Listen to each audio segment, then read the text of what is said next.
Welcome to your community. This is your hometown. This is Walton Entertainment. This is where you can hear from the community and those making a difference. We explore topics, local festivals, arts and entertainment, and local news. For this program and much more, visit us online at yourlocalstream.com. That's yourlocalstream.com.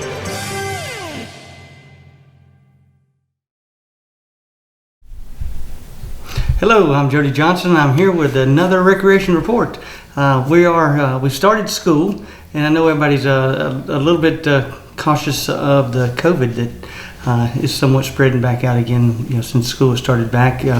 But the Parks and Recreation Department is busy as ever, and we're just taking the same precautions that we always do. We try to keep everybody as spread out as possible. We do know that once folks come to the games, they can get as close as they want because they're families that play together, or there's plenty of places to separate all around the fields. Of course, the kids in the dugouts and stuff, they already have been around each other. We've got other precautions, like we don't shake hands after games anymore. We go and we tip the hat. So we're really excited. We have a lot of kids participating this year. It's well over 2,000 kids. We just finished our schedules and printed a master schedule. We're talking close to 60 pages of games that will be going on starting August 23rd with our fall baseball and softball and soccer seasons. And then our football season will kick off on the September 11th. We'll start with our jamboree, where everybody goes and plays half games. Everybody will play two of those all day, and we've got those at Felker Park, West Walton, South Walton, and Newton County has joined in with our football and cheerleading program this year, so we'll have some games there at their Wolverine Park as well. Altogether, we have close to 50 football and cheerleading teams that will be playing that day on September 11th, so a busy time. The baseball season will run from August 23rd all the way to somewhere around the fall break area, which is in October 9th through the 16th. Our season ends the following weekend with a few games, and then our football season will end October 23rd, where we'll have our 20th Community Bowl this year. So looking forward to crowning the champion in our 20th annual Community Bowl for our football and cheerleading teams. We also have our soccer programs. Our cross-country teams are now practicing up at Meridian Park, and they'll start their meets here on the weekends with neighboring counties. So a lot of activities going on here in Walton County. With that being said, our basketball season's coming up. It's not that far away. We'll start registering for that real soon. You should get an email, or you can go to our website at waltoncountyga.gov and see when that's going to happen. We normally have around 1,000 kids that will be participating in our basketball program, so the registration for that is very, very close. Our splash park is still doing real well, and we've had over 15,000 people have attended our splash park this year. Attendance is kind of down right now during the week. We're only open from 4 to 6, Tuesday through Friday, and then Saturdays we're open from 10 in the morning until 6, and then Sundays from 1 until 6. Attendance on weekends is still pretty good. We average probably a couple hundred a day on the weekends, but right now the weekdays. So if you want to bring your child up from 4 to 6, it's probably a great time. It's not real crowded right now. We've had a lot of rain activity, so a little cooler afternoon, so that may have kept a few folks away. So if we have some sunny days ahead, feel free to come up to the splash park. It's a great place and good place to stay cool. So the only other things we have going on, our South Walton Community Center is still ongoing, and it should be finished around December 18th, or at least by the first of the year. So we look forward to the community center opening up, and that's going to be a beautiful addition to the recreation department, so we're looking forward to that. Again, if you're looking to volunteer, looking to umpire, looking to find a second job, go to our website, give us a call. Our website is waltoncountyga.gov, and give us a call. Our phone numbers are on there. We'd love to talk to you about any opportunities that you may want us to have. As always, remember, sportsmanship starts at home, and have fun watching the Little League World Series. I know by the time this airs, they will have crowned. It's always a fun time to watch.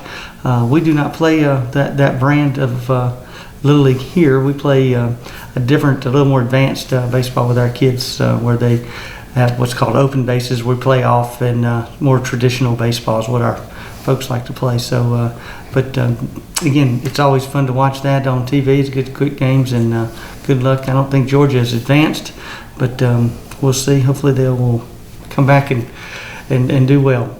So until next time, thank you very much. Bye-bye. Good morning, Walton County. This is Patrice Broughton, your Public Information Officer, here with another county update. We will start with the August 3rd board meeting agenda. So we opened the meeting with a presentation where we honored West Walton's 5- and 6-year-old baseball team for winning the World Series. Chairman Thompson did the roll call. All commissioners were present with the exception of Commissioner Banks, who participated in the meeting via phone. We then adopted the agenda and we moved item 6.12 to the end of the agenda to be heard after public comment. We had several planning commission recommendations, and we started with an approval for a summer day camp on 4.13 and 2.43 acres, and the owners were Kevin and Shelly Shelnut, and they were running a day camp for kids. We then approved a telecommunications tower for Verizon Wireless, and it was approved with the condition that a commercial driveway apron be installed on that property. We also approved a rezone of 7.15 acres from A1 to B2 for mini storage units, and with a conditional use for outside storage. The conditions were that the commercial driveway with proper A-cell and D-cell lanes, center turn lane on the proposed Center Hill Church Road ingress and egress location with screen fencing and no storage of semi-trucks. They then approved a rezone for 4.71 acres from B2 to B3 for a major automotive repair and motor vehicle sales.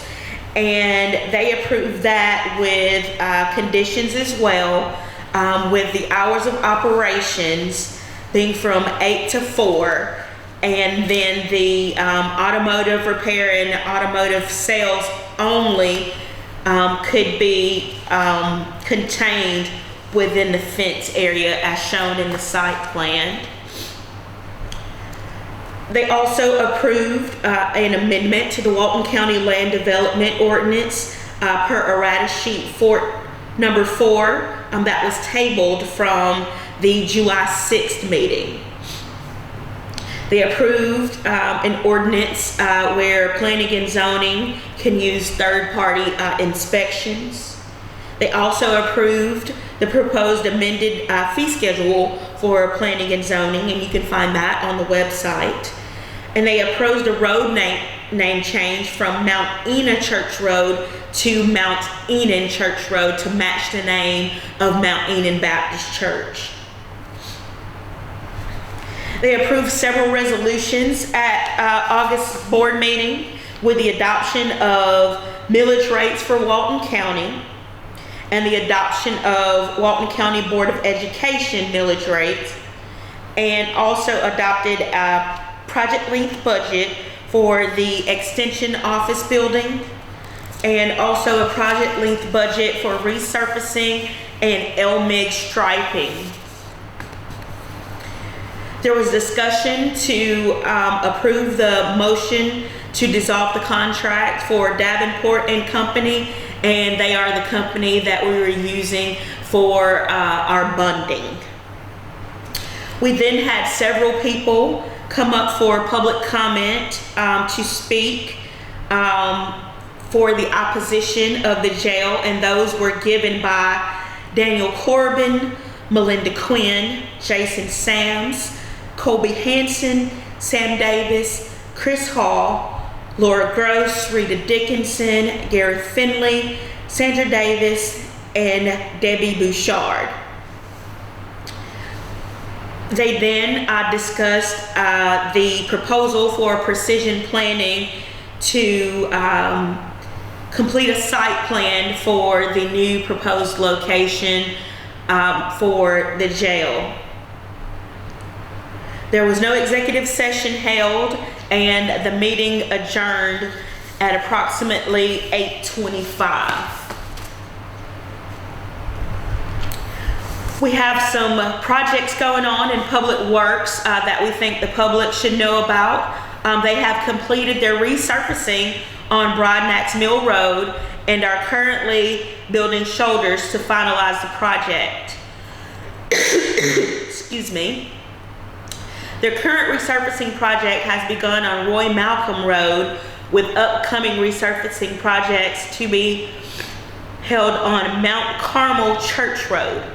The grass crews are continuing on their routes around the county, with crews on both sides of the county.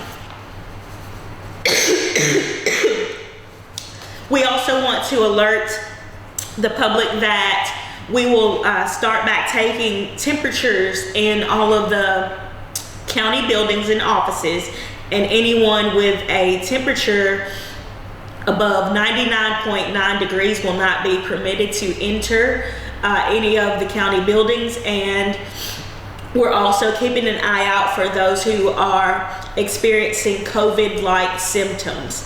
If you think you are experiencing COVID or have been exposed to COVID, we ask that you return to the government buildings or any other county offices once you have been cleared.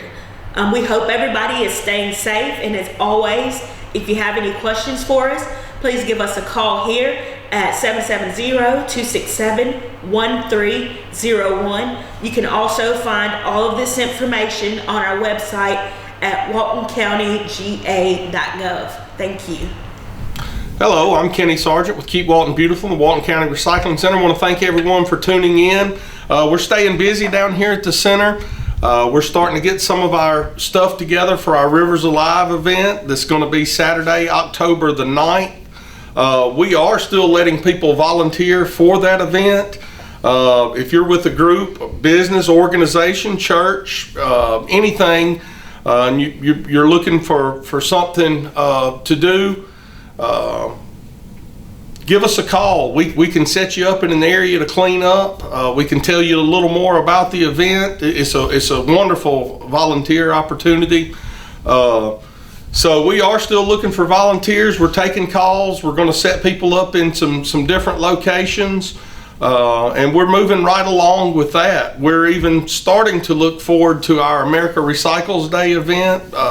America Recycles Day is November the 15th every year, and typically we try to have an event either the Saturday before or the Saturday after the 15th. Just kind of depends on which is closest to the 15th. We try to have a day to celebrate America Recycles Day. Haven't totally made up our minds what we're doing yet. I feel like we're probably going to have another paint event for sure. We may add on a document destruction event with that. We've been getting a lot of calls about document destruction, so we really want to do another one of those. We will keep you posted going forward on exactly what we come up with for that event, but we are working on it, and we'll have a better idea as we move forward. Here at the center, we're staying busy. One thing I did want to bring up is in our computer recycling boxes, if you pull through our recycling drive, our computer recycling is one of the first stops once you pull in. Right there on the right, there's the Gaylord boxes that you put your computer parts in. One thing to remember is TVs and the old school, the old style CRT monitors that came with computers cannot be recycled in those. The company will not accept those, and they charge us quite a bit if those do get mixed in with the computer recycling. So it's a lot cheaper for us if it can be disposed of here. We try to go through the boxes to make sure that happens. that we get those out, but it's almost impossible to get through those boxes once they're full to see what may have gotten mixed in. So we are asking for your help on the front side of that to make sure that's not happening. All you have to do is pull across the scale, and those items, TVs and CRT monitors, can be disposed of back on the back pad. It's only $2.25 per 100 pounds for disposal here at the center. So if we can dispose of it here, it's only about a quarter of the cost for us to dispose of it here than for it to be captured at the recyclers if it stays in the box and doesn't get taken out. So we're asking that you help us out with that.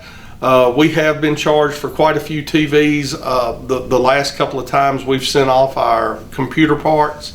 So just wanted to remind everyone of that. I think every time I mention that yard waste and things like that need to go to an inert landfill, we are still having to turn around cars here at the center that's bringing in shrubs and tree limbs and grass clippings, and when it starts cooling off, we'll be turning around cars that's trying to bring in leaves. Just remember, those items need to go to an inert landfill, and we have several throughout the county. If you can't find those, feel free to give us a call. We can set you up with the one nearest to you. Our number here at the recycling center is 770-267-1421. We'd be happy to answer any questions, help you get started recycling. If you're a organization or a church or a business in the county and you'd like to get started recycling, we can even come out and set you up with some recycling bins. We run a recycling route once a week. We'd be happy to stop by and pick up that recycling for you. You don't even have to bring it to us. So just give us a call, come out and see us.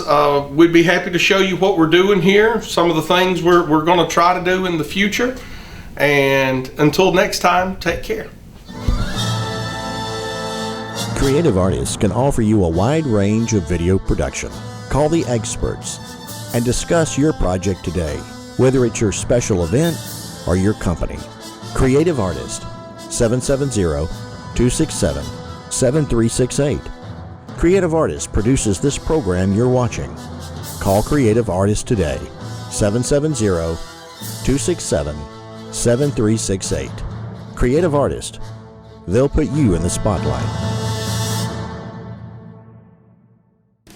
Monroe Country Day School's mission is to inspire every student to have a passion for academic and personal excellence through creative learning, independent thinking, and selfless service to others. Students are exposed to the local community and provided opportunities for independent thinking. What will you do with all the dirt?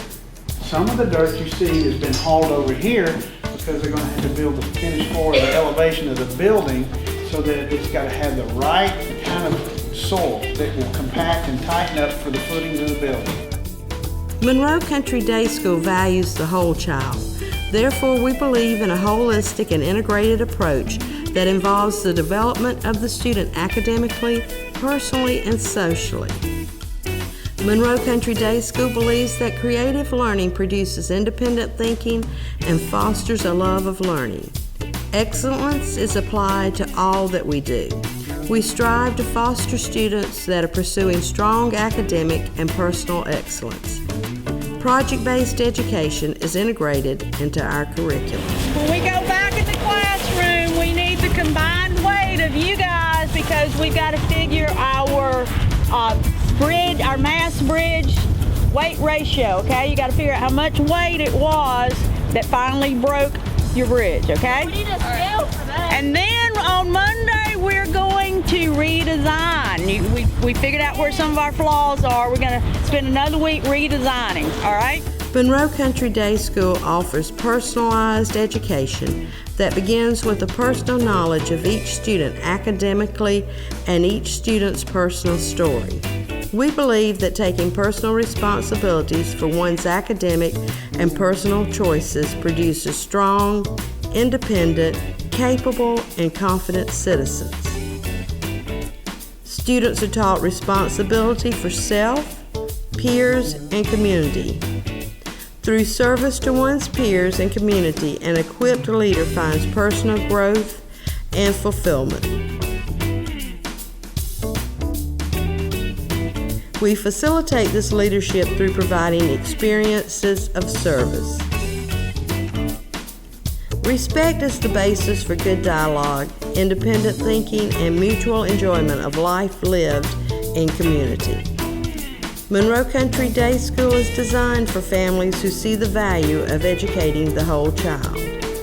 Monroe Country Day School will reach its mission by maintaining small class sizes, offering project-based learning and a high-level curriculum, and by providing service opportunities in an aesthetically pleasing environment. Monroe Country Day School has positioned itself to produce a community of young people who are strong in mind and character and living as contributing members in their community.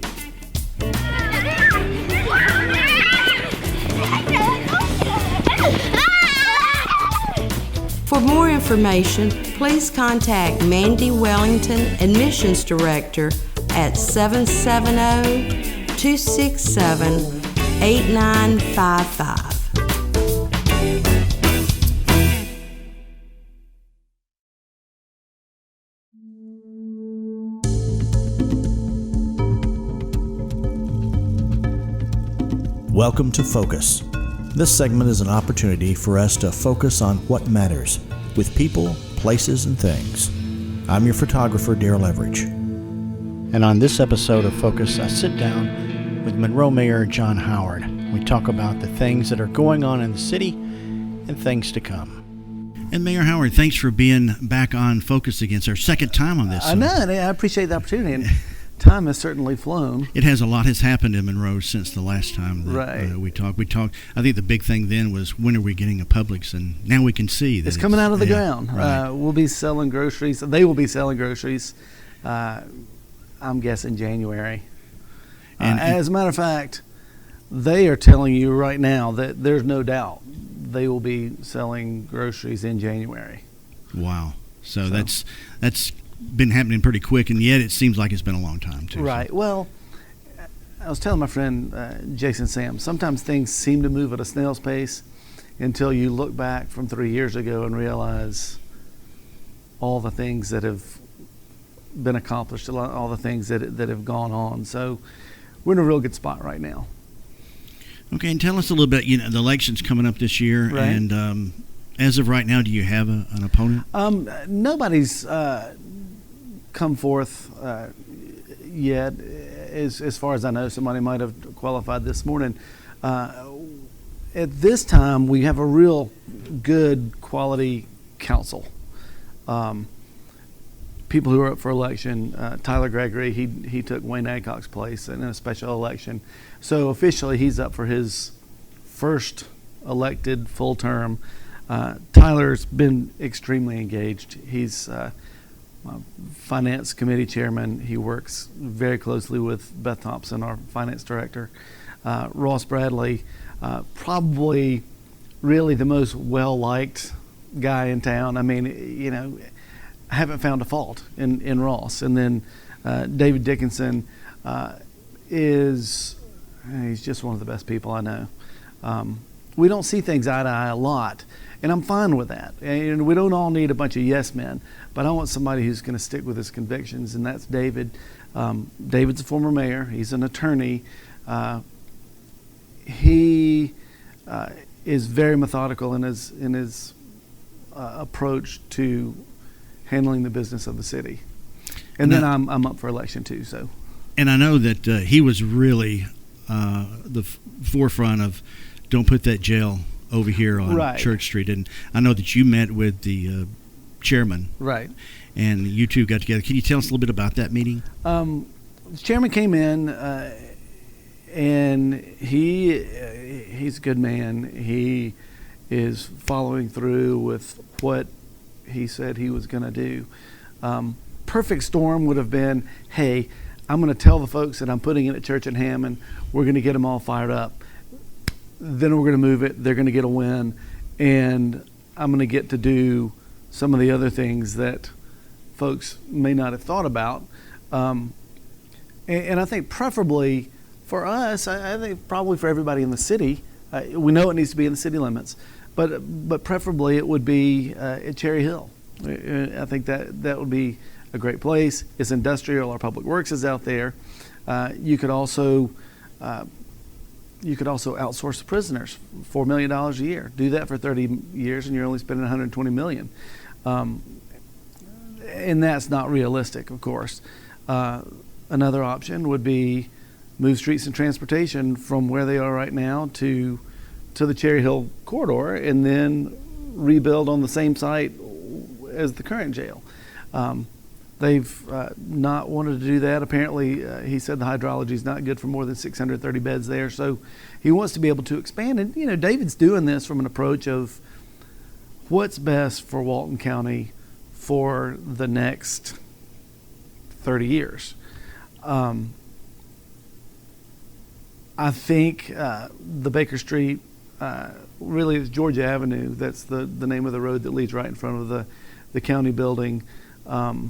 Efficiency-wise, that is their targeted approach.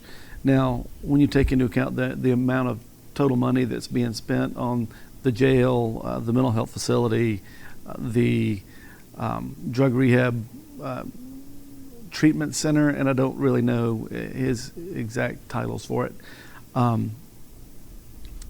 It's a lot of money, and how do we pay for it? We have, I think, $29 million in the bank from the previous SPLOST. So, David's a banker, very creative, very smart. Financially, I'm sure he'll put Walton County in a position to not penalize those of us who want to make the area safer. So there are a lot of options for different places that I would prefer the jail go. But I understand efficiency-wise, that's what they want to do. I will say this. Part of the reason for the new jail, there are two reasons. One is just not big enough. The state's not doing their part in taking the inmates that we have. They were supposed to come last week and pick up 40 prisoners, and they only took one. So the state system is frankly an embarrassment. I would be willing to bet that almost 100% of the prisoners that we have in our jail, really in our jail system, let's say 90% of the prisoners in our jail system, either have a learning disability, they're dyslexic, they have a processing issue, they have a drug issue. Drugs a terrible part of it. And then the third, they have mental health issues. Well, the governor several years ago shut down our mental health system. So Joe Chapman, our sheriff, who's a good man, is not going to let those folks out in society if they don't have any place to go. So we have a lot of issues that influence the growth of our jail. I'm sure that the chairman will make the most wise decision, but I do really have concerns. The second issue with current jail, and most important issue, it's a terrible design. And Sheriff Chapman has said it is not safe. There are places in that jail, blind spaces, where cameras can't even see, and that's not safe for any of the deputies, much less the inmates, or not safe for the inmates, much less the deputies. So to have that, to have a new jail, wherever it may finally reside, keeping that as a detention center unquestionably can't happen. If it's unsafe now, it's not safe enough to keep women, youth, or immigrations and customs. Plus, I don't want people bringing additional prisoners to our town. We don't need it. So the site at Church Street is off the site at Church and Hammond. He has committed to moving it from that location. Where would you like to see it? Cherry Hill.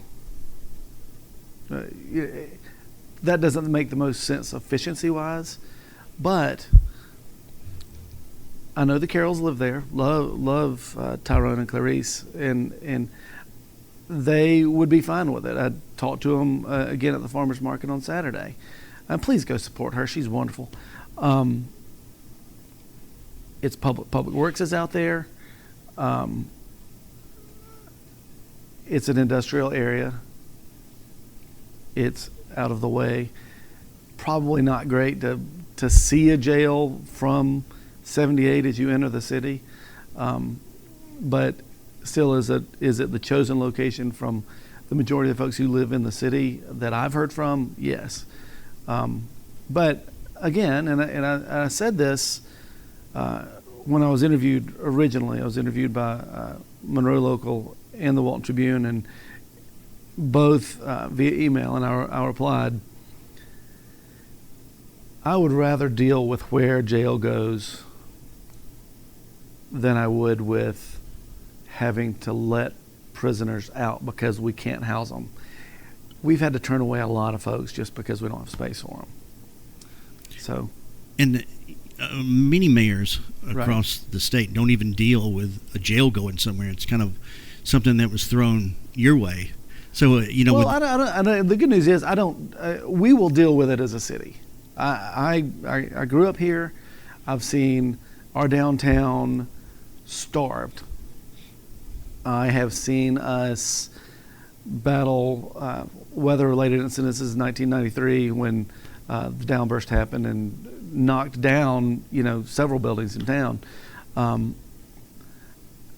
We've seen issues, and we'll deal with whatever comes. We're in very good shape right now. Downtown, again, I think most folks know, have been ranked the #1 downtown in the state. We're Georgia exception on Main Street.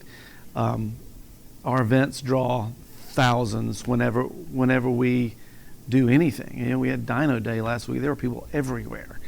So Sadie and Leanne have just done an outstanding job. Public Works does an outstanding job working with them, keeping things clean.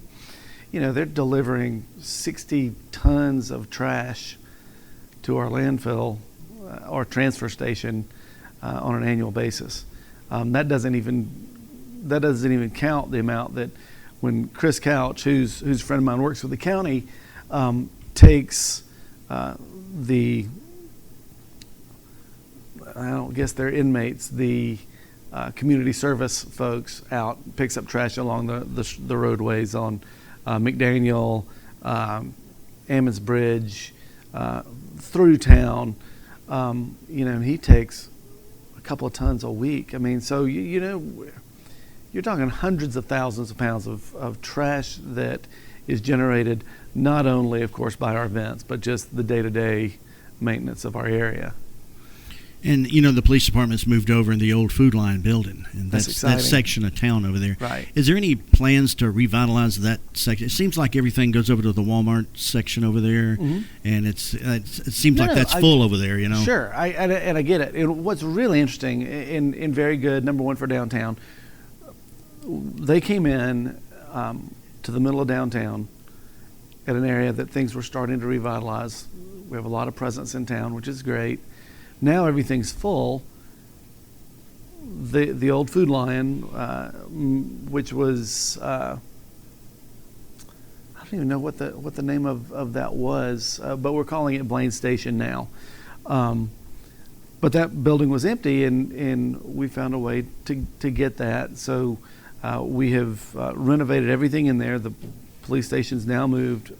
Everybody's working out of there. We will give the old PD on Broad Street to Downtown Development Authority so they can do a request for proposal and have several bids and several options on what to expect. And that's probably, ideally, that would be a boutique hotel. Plenty of parking in the back, which will also, that parking lot on Wayne Street, as Wayne Street is being redone, that area will be revitalized. And as the PD has moved in to the new Blaine station, we'll have a master plan concept before council in October. So it will be doing more mixed use out there. We have, and I said this when we talked, 24 months ago, we have more projects in more areas of town than we ever have in my entire life. And we're heading in the right direction in every area. And when you get out there, you look at First Christian Church, the county building, New Beginnings. You have the area on Hammond that's been building out with Gerald Hill CPA. We have dance studio over there. Athens Tech, we've addressed the field. We took down the old press box that was dangerous and dilapidated. You'll see mixed use in the parking lot that is Blaine Station now, which will be turned into future businesses and residential opportunities. So that side of town is definitely being addressed, and it's exciting. What do you contribute to such growth here in the city? Well, I would definitely be remiss if I didn't say our national economy plays a good, strong role in it. But you also look at number one, people who are moving to town, which is great.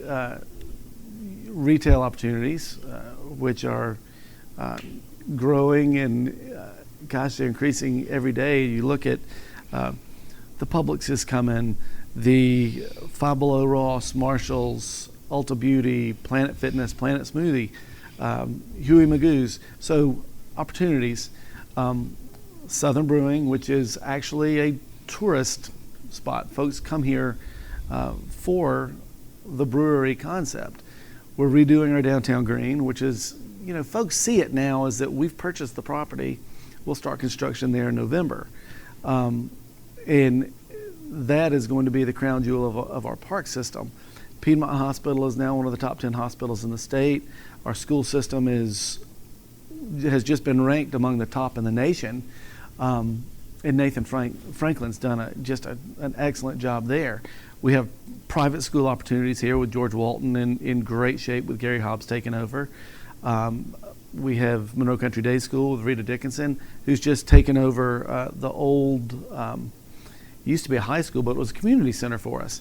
And the reason we ended up renting it and hopefully long-term selling it to her, it was costing $50,000 a year.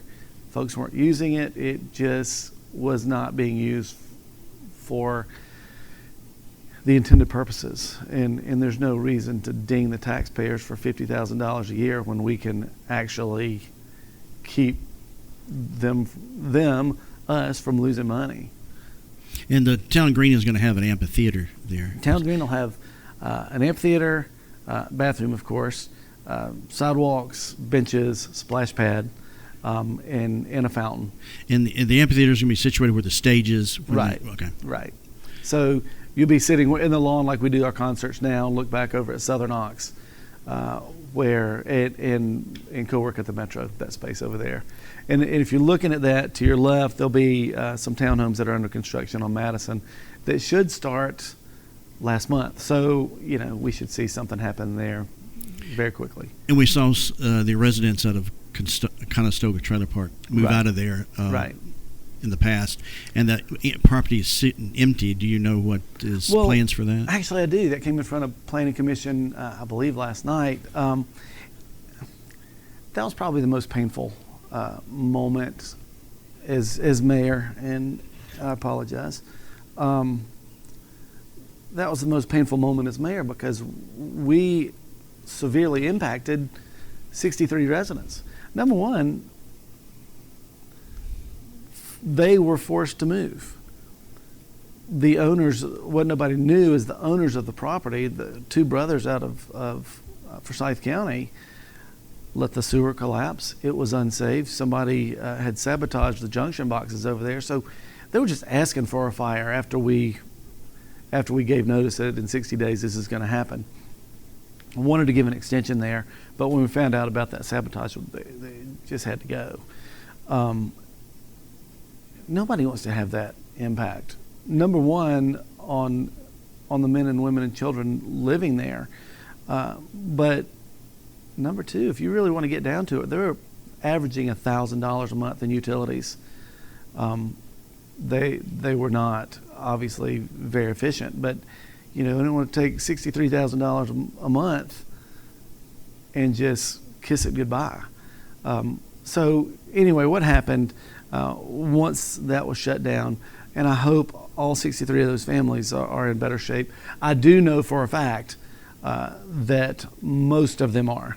And I also don't know for a fact that any of them is not in better shape. I haven't heard about all of them. But what is happening there, and it's funny, you see all the keyboard jockeys in Facebook commentary of it's all about the money. No, it's not about the money. It's about the safety. Preferably for me, those owners would have sold to another similar property who would have come in, fixed up everything that was in there, and sent it right back to the same folks. Apparently they were asking a ridiculous amount of money, and I don't know the way it ended up going, but it's going back to a commercial industrial feel. So I don't think there'll be any more residential over there at all.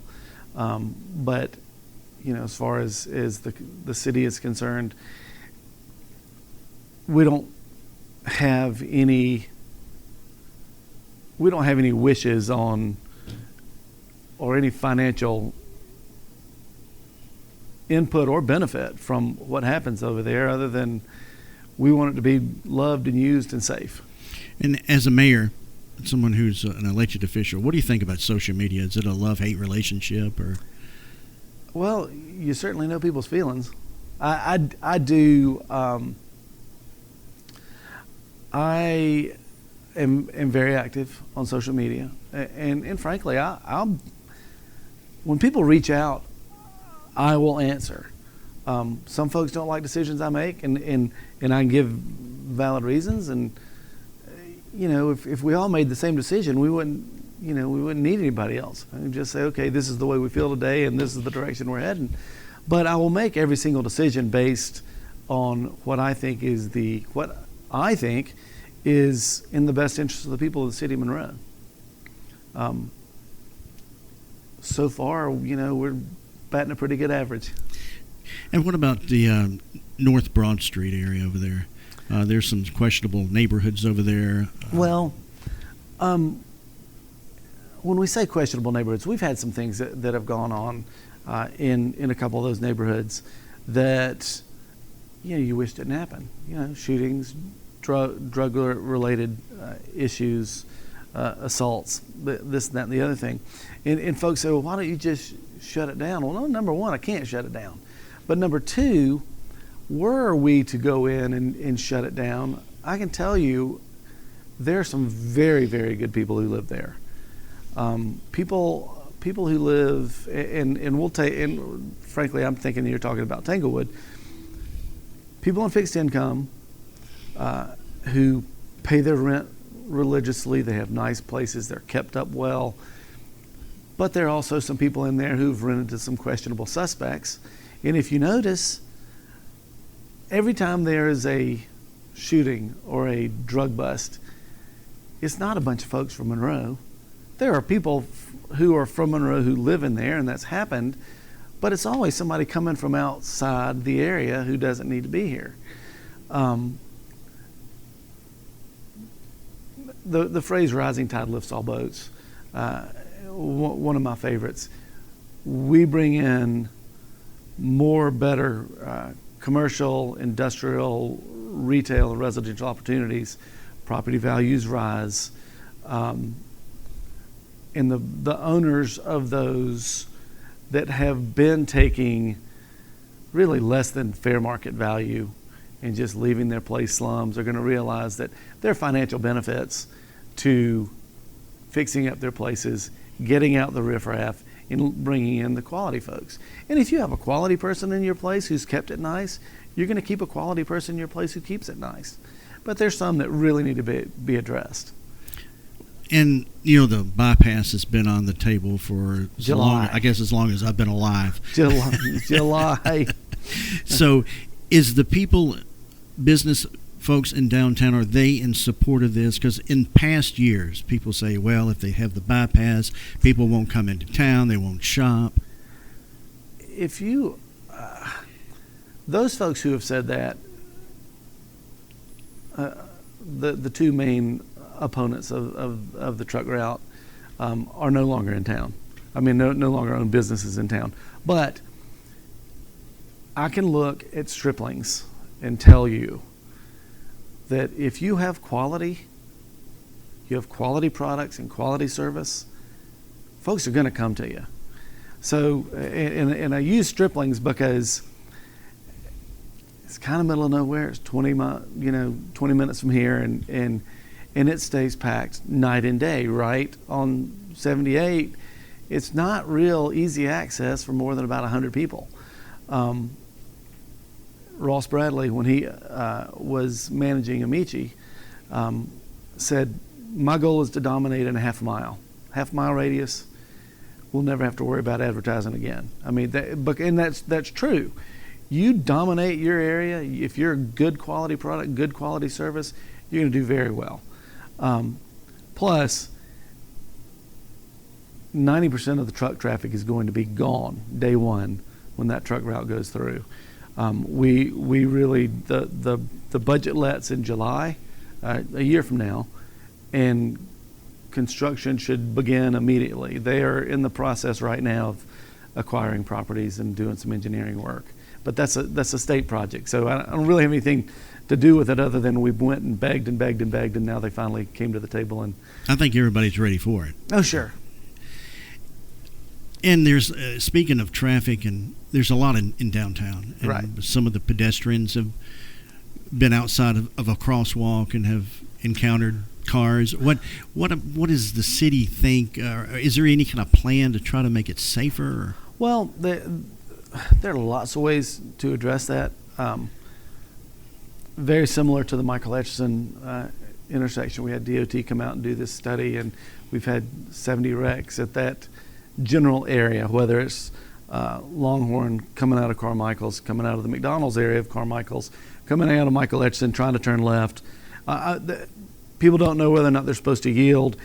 Anyway, the state came out and did studies and said, we can make some changes, but if you look at those incidences, it's driver error. And yeah, that's right. The folks who've been run over crossing the street, I'm not going to say that alcohol was involved, and I'm not going to say it was not involved, but a couple of folks were to and from the brewery, got hit on Spring Street. The person who got hit running, between Walmart and Waffle House, sorry, you have to question somebody's judgment. Would you cross the street there? Yeah, why would I mean, even with the light, you just don't cross. Exactly. There. So, I'll tell you this: there's not another person in town who stays up at night worrying about this area of Broad Street and Highland, because I have children. I mean, they're 20 and 22 now, so hopefully they know to cross the street correctly. But when they were 4 and 6 and you're holding their hands, I mean, kids try to pull away. I totally get it. And Scoops is there, and the Story Shop is there, and trying to tell kids to stay next to you sometimes gets to be difficult. Trucks drive too fast, cars drive too fast, teenagers are driving through here. It is a constant worry. But I think we can all thank God that nothing's happened, that nothing disastrous has happened there yet, ever, but we do know that that's a worry. And so looking into the future, is there any new business or something that we don't know about yet, Mayor? That Yeah. break the story But with I'm us. sorry, I can't tell you. We will probably have 3 very good announcements for Piedmont Industrial Park, which is right here at Unicia.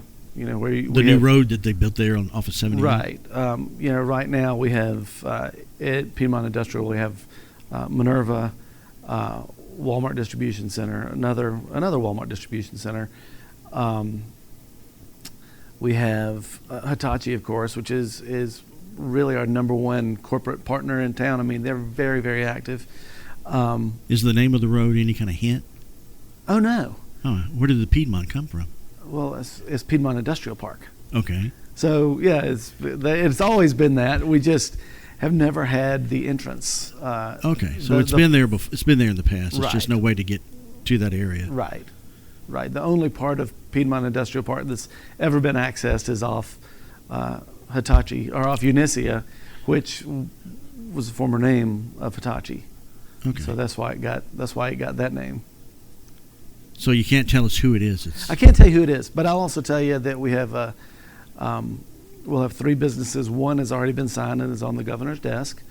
We have 2 others that I think we'll announce by the end of the year, and we have a pretty impressive development going on at Stanton Springs as well. So Shane Short has been busy, very, very busy.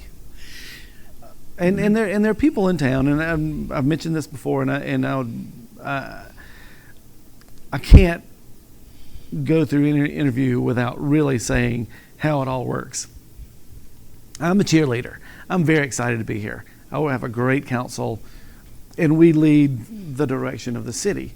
But we also have the city administrator is the one who is the king of day-to-day operations.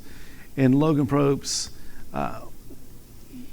there has not been a better, smarter, more qualified, with more of a focus on the future direction of the city in all aspects than he. And we are extremely lucky to have him. So you think, okay, smartest guy in town, best hire in town. And you think, well, gosh, Sadie Krosick there's nobody better at downtown development than Sadie. And we win awards. And I think, frankly, when we go to Georgia Municipal Association or MEAG, everybody knows about Monroe. Nobody used to know about Monroe. Growing up here, folks wanted to leave. Talked to a senior yesterday who said he can't wait to come back. So that's different. And then you have Shane Short. And Shane, when Shane walks in the room, you know you're not the smartest person in the room, which is a great way to be. I love knowing folks who are as intelligent as he. And then you throw in Dessa Morris, who does all the workforce development. She works with our public schools. She works with our technical colleges. She puts on job fairs regionally and locally. So we have a lot of different players at the table that are steering Monroe in the same direction, and it is a really good time to be here. And frankly, another thing, you look at our ratings. Our R.V. Watts is our chief of police. Our crime rate is down 20% in the last 2 years, 2.5 years since he became chief. Chief Dykes, our training is up with the fire department. Our response rate is down with the fire department. Our fiber to the home project that we approved it 4-5 months ago. Now, although we have the supply chain issues, but now our cabinets are coming in, our glass is coming in. They are in their first neighborhood right now, but we're rolling that out just as quickly as we possibly can. So Monroe not only is really a cool place to live now, we're ready for the future. And one thing that we're also doing, and let me know if I'm going too long, we're controlling growth. we're not approving every development that comes in. We're not approving any substandard homes. We have a high definitions of what we allow and what we expect. And that's been fantastic. The builders who are coming in are in agreement with the principles that we've put in place. But we also have, I guess it's what we call sins of the father. There's some developments that are coming out of the ground. They still have to abide by our codes and ordinances, but they were approved 15 years ago. So do I really want 152 homes going on Church Street across from another development that has 85 homes? No, probably would not be my choice. But as I said with the jail, we will deal with everything that comes. I worked at Walt Disney World, and when you work at Walt Disney World, there are 4 tenets. It's safety first, of course, safety, show, efficiency, and quality. And as long as safety is first, then we'll deal with efficiencies. So that's kind of where we're headed. Well, thank you, Mayor, for being here. Yes, sir. I It was appreciate it. very informative. Anytime you need to talk, I'm more than happy.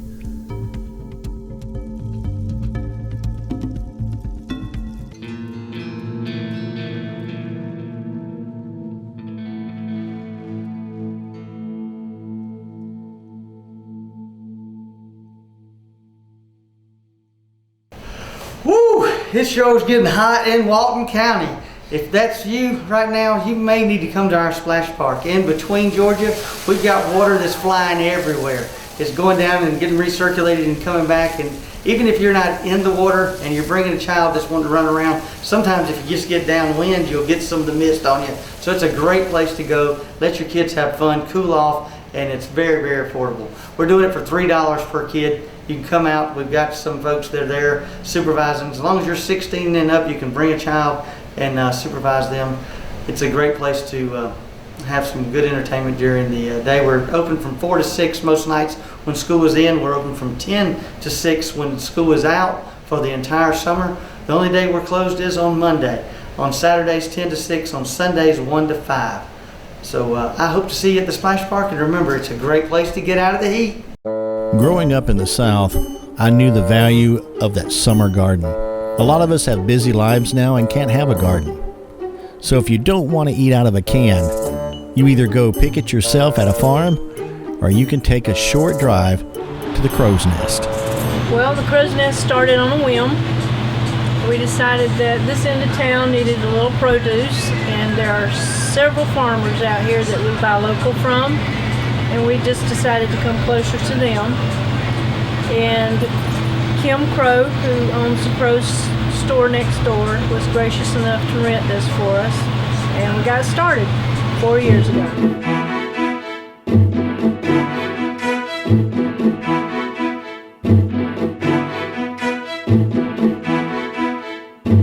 Well, we carry a lot of seasonal, which is your local squash, zucchini, tomatoes, okra, beans, and cantaloupe, watermelons, anything that we can find that's local we'll get.